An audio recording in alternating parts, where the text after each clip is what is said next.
Welcome in. It is Big Ten Today. We are presented by Rally House. I'm Dave Revsine. Great to have you with us on this Wednesday. And joining me, as he does every week, to break down the weekend ahead is my buddy, Gerry DiNardo. And Coach, what a weekend of games we have coming up. I mean, this is an unbelievable treat of really interesting showdowns. It is, but the bigger question is, what surprise are we going to have this weekend? Like last weekend, 63 points by Indiana against Illinois. That was a bit of a surprise, Rever. It was certainly a surprise to me, and it seemed to catch Brett Bielema a little off guard, too, as we get into our big story. It is presented by Rally House. We'll talk about the Illini and how they bounce back in a bit, but we have to start you off with the championship game rematch. The sixth time ever that the two teams that played for the title in Indy will square off again the next year. And the conclusion from the prior matchups is that there is no real conclusion. The first two were won by the team that lost the previous season, the next three by the team that won. The Ducks, of course, topped Penn State last year, a game that gives both of them a bit of a guide heading into this one. You got to play to the standard, and we played to the standard. And in several games last year, that was not a game that we played to the standard when it came to our rushing defense. And there's things we could have done better schematically, and then there's things that technically we can be a lot better at as well. So it's certainly been a focus for us. We've seen highlights of us playing really good defense at times, run defense this season. We've seen times when we haven't. So we got to make sure that we put our guys in a great position to have success, and then do a good job against this rushing attack. You're not going to hold these guys to 0 yards rushing. They're really good, at back. So we have to be able to run the ball effectively on our side of the ball, and we have to be able to stop the run in this game. Tendencies are a good thing. If you have tendencies, that means you're good at things. And what you want to try to do is have enough of those tendency breakers to give people pause. I think those things are really important. And then, obviously, the other thing that's going to be, I think, critical in this game is starting fast. You look at some of the games like last year where that didn't happen for them. It changes things significantly. So starting fast is going to be really important for both our offense and defense. Two really good teams, Gerry. There's so much to talk about. What ultimately is the biggest thing that you're going to be focusing on, though? I think the team that has the edge is going to be the team that's the most explosive, and not only on offense, but on defense. So when you talk about explosive plays on offense, we're talking about big runs, big passes, things that get the defense off balance and on their heels. And I think that's been the Oregon team if you compare the two teams. Penn State has not been all that explosive in the pass game, especially downfield. Now, they certainly are better this year than they were last year, and coming out of a bye, they may be really good at explosive pass plays. So I think the edge in explosives offensively goes to Oregon. On the other side of the ball, what are explosives on defense? Here's the explosives on defense: sacks, turnovers, moving a pass rusher around where the offense has to shift their pass protection to them, things that keep offenses off balance. I think the edge with defensive explosions goes to Jim Knowles and the Penn State defense for two reasons. First of all, Jim Knowles is that kind of coach. He likes to give you different looks. He likes to create explosions on defense. But the other thing, Rever, that really plays in the favor of defensive explosions by Penn State is they've had 2 weeks to prepare. So Jim Knowles, who's generally creative in a normal week of preparation, has 2 weeks to perhaps put things in that he can work into the package, that he feels confident calling. So new things can create explosions on defense. So I think explosions will be the biggest difference in the game. Edge to Oregon on offense, Penn State on defense. Penn State 29 tackles for loss. It's the third most in the Big Ten. And as you mentioned, it's a team that has only played in 3 games so far. I do think it's fair to point out, Gerry, the 3 opponents they played have been less than stellar. I mean, I was amazed by this. I don't even know how to interpret it, frankly, but the Sagarin ratings, which I think we're all familiar with, one of the old school computer rankings, has Penn State's schedule ranked 228th in the nation, which boggles the mind, right? We're only talking about 130-something FBS teams. So you're saying there are 90 FCS teams, at least according to this ranking that have played a more difficult schedule than Penn State. I'm not going to argue the validity of that. I mean, that seems extreme to me, but it points out that they haven't seen anything even remotely resembling Oregon. Oregon has played a conference game, as we know. They've played a little bit higher level of competition. To what degree do you think that's a factor, if at all? I think it's a factor. I think in these games, everything's a factor, right? I mean, when you can figure that Saturday thing, get back to me, because I can't for the life of me figure it out.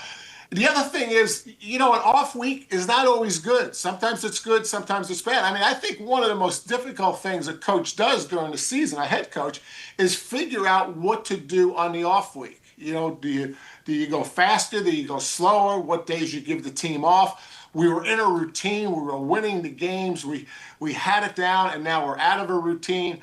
On the other hand, it gives an offense and a defense like Penn State a chance to put more in. Sometimes more isn't better. So I think the bye week will be interesting how Penn State comes out of it. I haven't researched how Penn State does after bye weeks. Usually, head coaches have good reputations or bad reputations coming off bye weeks. I was listening to James Franklin in his news conference this week, and he was talking about self-scouting, and he was saying, they have the defense self-scout the offense self-scout the defense during the bye week, which is interesting. I'm sure they're not the only ones who handle it that way. But I would think, and you correct me if I'm wrong here, but I would think that given some of the issues that Penn State has faced, they haven't been great on third down, they haven't been great at converting red zone possessions into touchdowns, it feels like maybe a little bit of time to assess could be a very good thing. Yeah, I think when you self-scout, the issue with self-scouting, it's a positive experience if you've played better teams. In fact, some teams, if their schedule is so weak, you would only self-scout yourself maybe against the toughest opponents. Now, if Oregon was self-scouting, they have more to go on because of the competition. So it's really a little bit of a tricky thing when you're coming off that bye week. I want to ask you one more question on this game, and then we'll move on. How much pressure do you think is on Penn State to win this game? And what, if there is pressure on them, kind of given the narrative around winning these big games and beating, oddly, Oregon isn't a top 5 opponent anymore. They were earlier in the year. They're not now. They've ranked just outside the top 5. They're number 6 in the AP, but for all intents and purposes, a top 5 opponent. How much pressure do you think there is on Penn State to win this game? Well, there's a lot of pressure, but let me give you the good news, okay? When Ryan Day lost to Ohio State, when Ryan Day lost to Michigan last year, how much pressure was on him?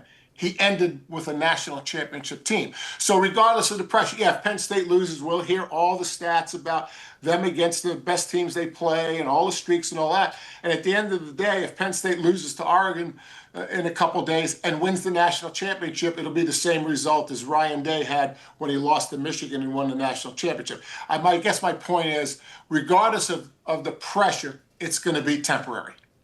I agree with you 100%. And that's why this new 12-team playoff is so different. And Ohio State, I think, gave us that example right away in year one. But sure, Penn State, you still got Ohio State, you still got Indiana. Were you to lose to Oregon and beat both of those teams, or even, frankly, one of those teams, were you to run the table the rest of the way, you'd probably make the playoff, and then you could change the narrative in the postseason. But a huge game, no doubt. One they've had circled, one we've had circled, and can't wait to see how it plays out. I think that was a game that we anticipated being a big game. Maybe Ohio State-Washington has snuck up on us a little bit. I think from where I sit, Washington I thought would be good, maybe a little bit better than anticipated. Again, we'll see as the level of competition ramps up, and it can't get much higher than taking on the number 1 team in the country. But as you look at this game and Washington against Ohio State, the Buckeyes coming off a bye week, like, what have you learned about Ohio State to this point? Yeah, I don't know if it's just me, but has Ohio State been under the radar recently? I mean, really, nobody's talking about Ohio State. I look at their schedule, right? Great win against Texas. We all saw that. Then they played Grambling, not much of a game, but a chance for them to play their depth, right? And that's great for morale. Practicing and actually getting to play in the games doesn't always happen. Then, not a significant win against Ohio, but enough of a test. So what's happened to Ohio State since nobody's been talking about them since Texas? They've gotten better in all phases of the game. Sayin has really become an accurate, really dependable passer. Their offensive line came out of camp strong. They're stronger now than they ever have been. How about Brian Hartline and Ryan Day being on the headsets now after 3 games? Only one hard game, really, but after 3 games, are they communicating the way they want to communicate? Is it organized offensively between Brian and Ryan exactly the way they want it to be? That's huge, right? I mean, now, how about a defense? How about Matt Patricia having an off week he's been in the college game now for 3 games, right? He's a much different coach than he was before the season because he's more familiar with the college game. Now he gets to put more in if he wants. He gets to add to his package. So I think Ohio State comes out of this game, other than sometimes out of the routine, I think this is really a good bye week for Ohio State. It came at a really good time, not only for the players, but for the coaching staff. And that defense under Matt Patricia has been fabulous so far, just 16 points allowed through the first 3 games. This is a different animal, though, in Washington. I mean, Gerry, think about this. Last 2 games now for Washington, UC Davis and Washington State, they have scored on every single offensive possession except for 1 kneel down. Literally every possession. They scored a touchdown on every possession against UC Davis. What stands out to you as you watch the Huskies, particularly on the offensive side of the ball? Well, before that, 2 things stand out to me. That Ohio State's going out to play Washington, and it's a conference game. I mean, in an incredible environment. I've coached twice in that stadium. It is one of the most difficult places there is in the country. But if you look at Washington, here's what jumps out at me first. You mentioned all those offensive stats. One of the reasons Jed Fish is an incredible play caller. He takes more risks than most do. He's hard to have a handle on. And so he is a difficult guy for Matt Patricia to defend. And I don't know how far back Matt Patricia will go because Jed's been calling plays for a long, long time. And then on defense, we have Ryan Walters, right, who we all know from his days at Purdue and his days at Illinois. He's going to be in a 46 defense, the Bear defense. You have to actually go to a stadium every week with a Bear game plan in case someone surprises you with it. Well, it's not going to be a surprise this week. They know they're going to get it. So it's going to be a tremendous X and O battle between all 4 of the play callers. It's going to be a fascinating game to watch. And Ohio State has not run it great this year. Again, a lot of that I think is factored in. Like you look at these averages and, well, who have you played and how many games you played? And they have played a truly elite opponent, obviously, in Texas, and that distorts it. But still just 46th in the nation in rushing. Fascinated to see that X and O battle that you talk about. We know how good Ryan Walters is. We'll see what he has up his sleeve for Washington against Ohio State. And what would be, again, it'd be a monumental upset, but remember, Washington's won 22 straight home games. I mean, it's the 2nd longest streak in the country. To your point, Gerry, this is a really difficult place to go in and win. We are back on Big Ten today. USC looking the part of a Lincoln Riley offense, 4 games in.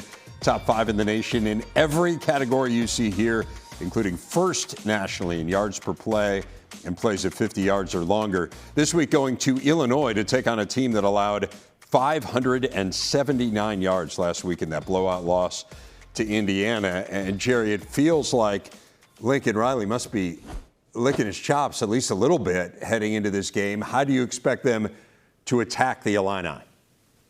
Yeah, he's an interesting offensive coordinator, as we've talked about, and he deserves his reputation as one of the best. And one of the reasons I think he's one of the best is you never know how he's going to start the game. He may start the game throwing the ball downfield. He may start the game running the first 4 or 5 plays. It's really hard to get a handle on it.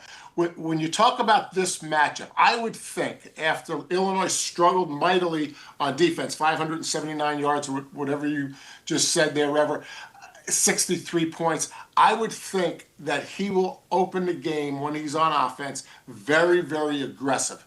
He will try to continue to attack Illinois, making the defensive unit, the players, not the coaches, continue to have confidence issues in their defense. You don't give up 63 points and feel really good about your defense if you're a defensive player. And so I would think he's going to be very aggressive, whether it's run or pass. My guess is it's going to be pass first, and it's going to be downfield early and often in the game. So I think that's going to be his approach. His offensive line is playing really, really well. So the running game is also going to be an issue. On the other side of the ball, I think that when you give up that many yards and when you give up that many points, there has to be something wrong with what you're doing. You can't have new players play, right? So you have to look at the scheme. I think most coaches in that situation, giving up that many yards and that many points, would probably say we should simplify. Let's just get our 11 guys lined up right. We're playing a complex, multiple offense. The last thing we need to do is have a bunch of checks, this defense for this formation, this defense for that formation. Let's try to play as base defense as we can and see if we can prevent the explosives and try to get some turnovers. And that bleeds over to the Illinois offense. So the Illinois offensive game plan is going to be based on how the Illinois defense does. If the Illinois defense is struggling, then they're going to have to slow the tempo down. You know, there's no sense rushing through every possession. If the Illinois defense is hanging in there, then obviously this Illinois offense can be more explosive and more wide open. Brett Bielema, I've said this many times, he's one of the best game managers in the country, and Lincoln Riley is one of the best play callers in the country. So it doesn't look like it would be that big an X and O matchup, but I think it could really turn into one. The challenge, I think, for Brett Bielema is that USC is really good at everything that Illinois has been shown to struggle with. I mean, you were talking about the offensive side of the ball for USC, and the Illini are 105th in pass efficiency defense. You've got, by the end of that game against Indiana, they had 6 of their top 7 defensive backs out of the game, either with injury or, in one case, targeting. So whether or not they get all those guys back this week, obviously you get the one targeting ouster back in the game, but you know, you got a lot of injury issues to deal with. And then, man, the offensive line, Gerry, I mean, they can't line up and run the ball, and they just have so much trouble in pass protection. And now you've got USC, who's tied for first in the nation in sacks. It just feels like a really bad recipe for the areas in which Illinois is struggling. Yeah, so let's go back. We'll start with defense based on what you just said, right? They're struggling. The secondary is all banged up or not together. Another big reason to be simple. I mean, you're not going to trick anybody on Saturday, right? You have an experienced play caller going against, so be simple. You're talking about the offensive line.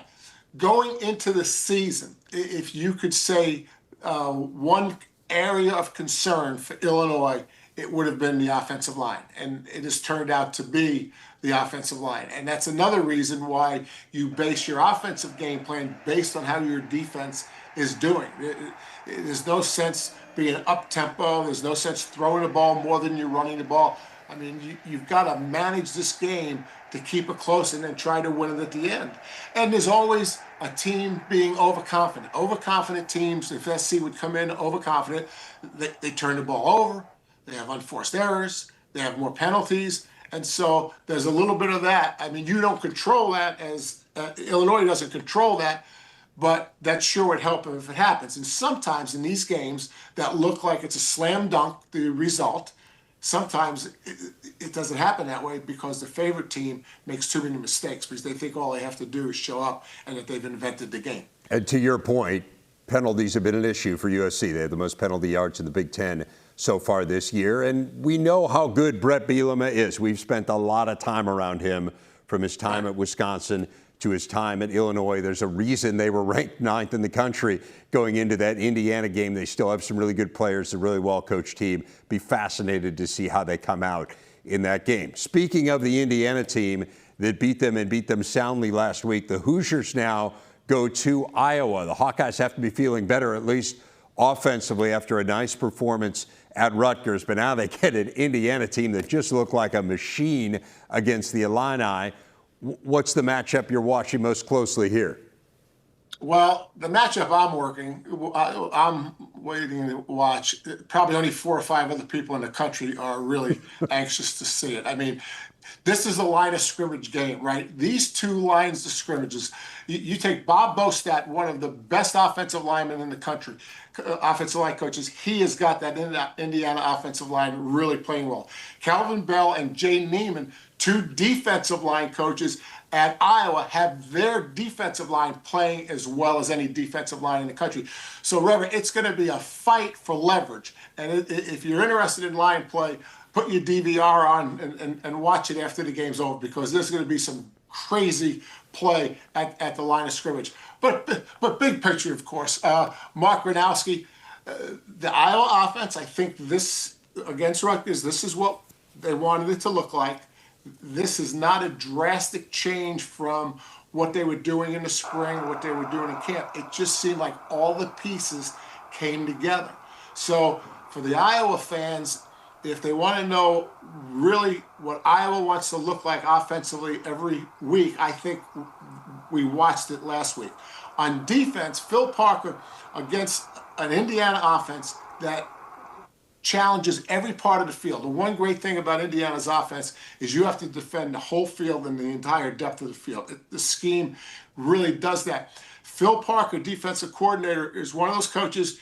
It's not complex, but what he does such a great job at is he teaches his team on the right hash, on the minus 21-yard line, on 1st and 10. There's only 3 plays that they run. And he calls the defense to defend those 3 plays, and the players anticipate one of those 3 plays.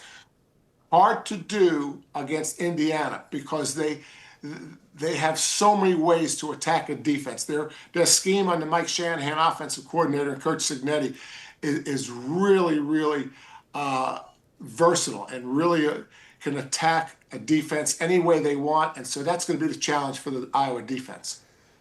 I want to ask you a little bit more about that Iowa defense, because I did think, look, they played much better in the second half against Rutgers than they did in the first half. But in the first half, it kind of looked like Rutgers didn't have a whole lot of respect for their defensive backs. I mean, I think Rutgers wide receivers are very good, and so I do think that's part of it. But they threw for 330 yards.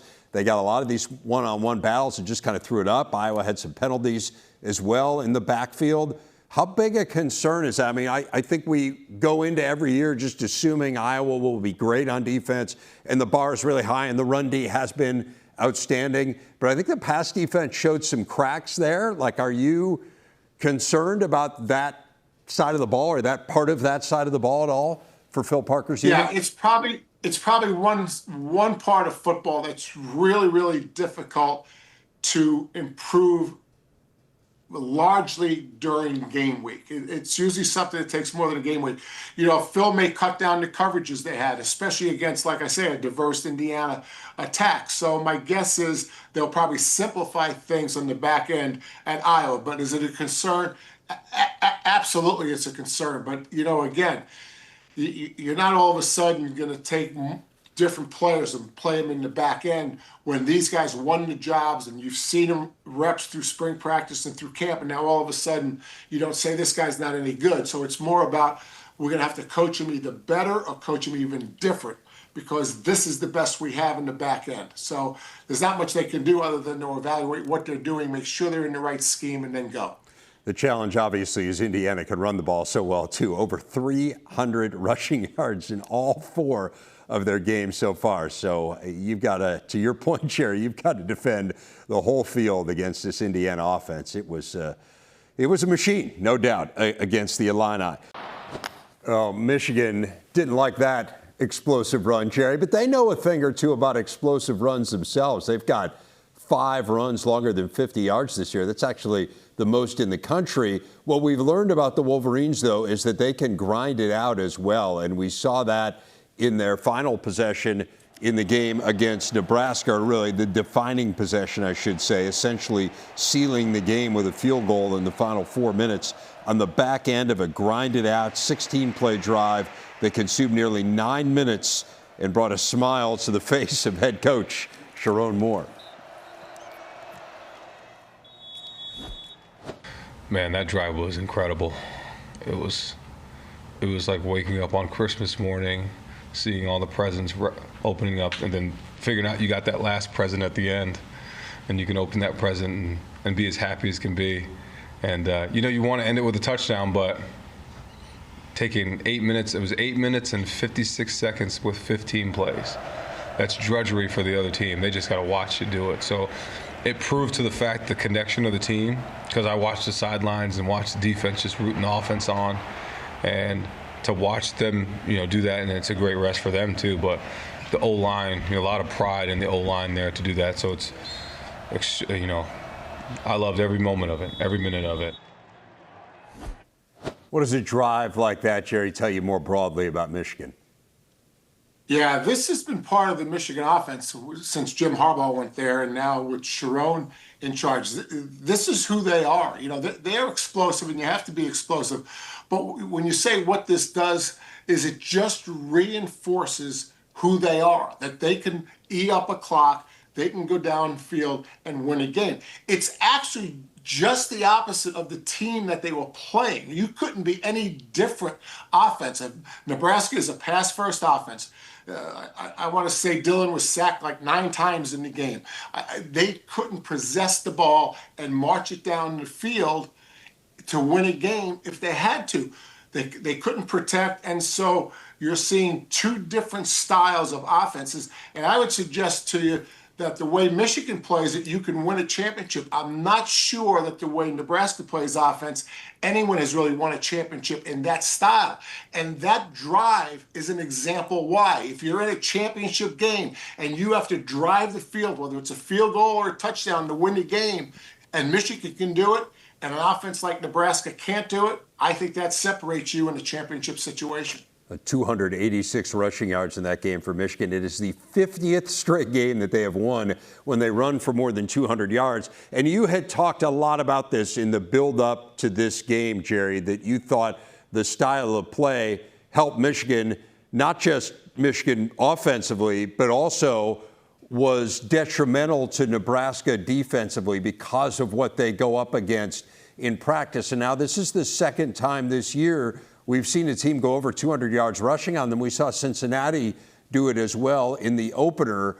How much does the offensive style that you go up against every day impact your ability to stop different defensive styles?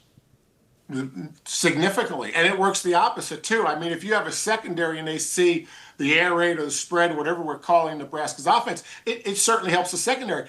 But in the run game, if your offensive line is going against your defensive line and your offensive line's most relevant runs are double teams and not zone plays, then you're going to make sure that your defense is going to be able to handle the double teams and the down the line type of attack. So your defense obviously gets its personality from its offense, but more so at the line of scrimmage than any other place. I mean, every secondary plays man, every secondary plays zone. There's not much difference there. Where there is difference at the line of scrimmage. We were just talking about Indiana, Iowa. Those two programs are built at the line of scrimmage and who has leverage at the line of scrimmage, and they get their defenses ready during preseason and spring practice. It's as clear as it can be.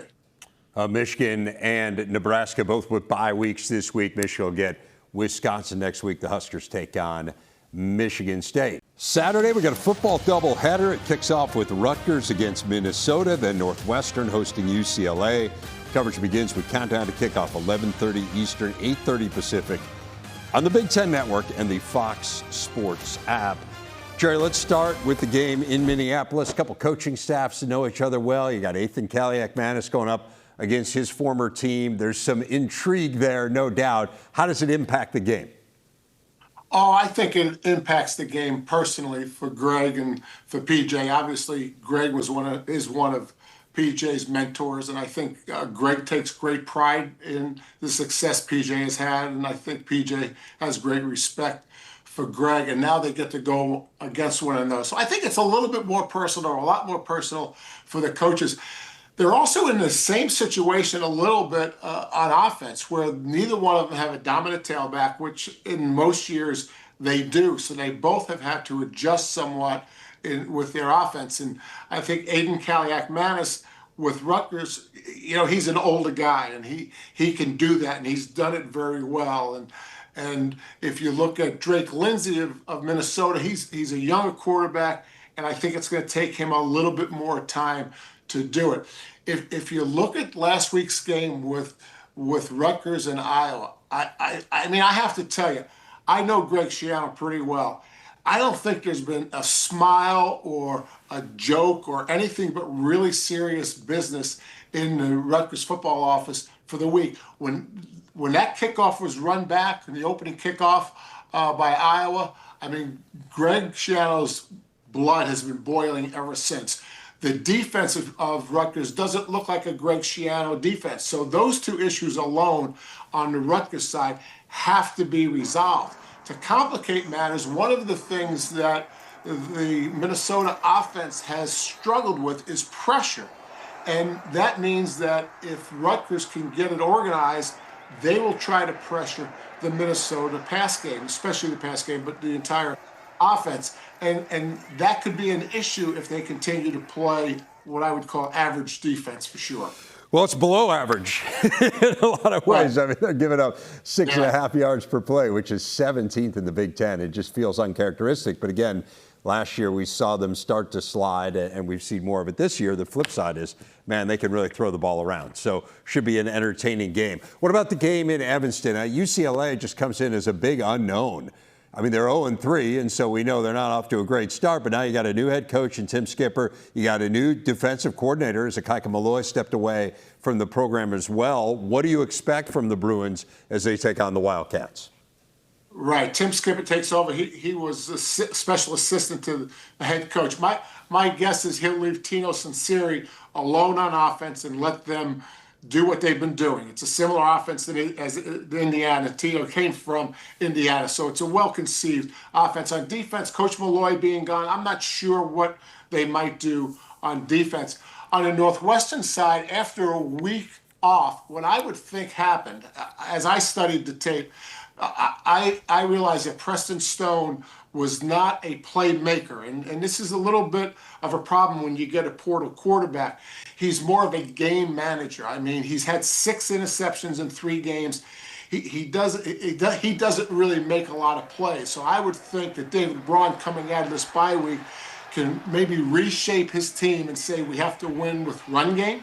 And I know they've had some injuries, and we have to win with defense. We can't expect our quarterback to make a bunch of plays, and we can't put too much on him. So you have both these staffs coming out, both coming out of the bye week, one with the firing of a head coach, and I would guess another offensive staff coming out saying we've got to tweak this offense and take some pressure off our quarterback, Preston Stone. To Northwestern's credit, they ran it really well against Oregon, so you see maybe if they lean into that. It's a really big game for them, Gerry. Next 2 weeks, really. I mean, you got UCLA and Louisiana Monroe. I think you'd be considered the favorite in both of those games. If they're going to go to a bowl game, they got to win both these. Yeah, no doubt. And, we talked about this last week. The way you manage the end of the Oregon game was going to impact these next 2 matchup opponents. And I think we have to give Northwestern credit. I mean, Dan Lanning said Northwestern won in the 4th quarter, so it gives them a little bit of momentum going into it. But there's no doubt they're expected to win both of these last 2 games. Good stuff, Coach. We will see you in here this weekend. We got Jake Butt and Joel Klatt on the program tomorrow. See you then. And as always, thanks so much for watching Big Ten Today.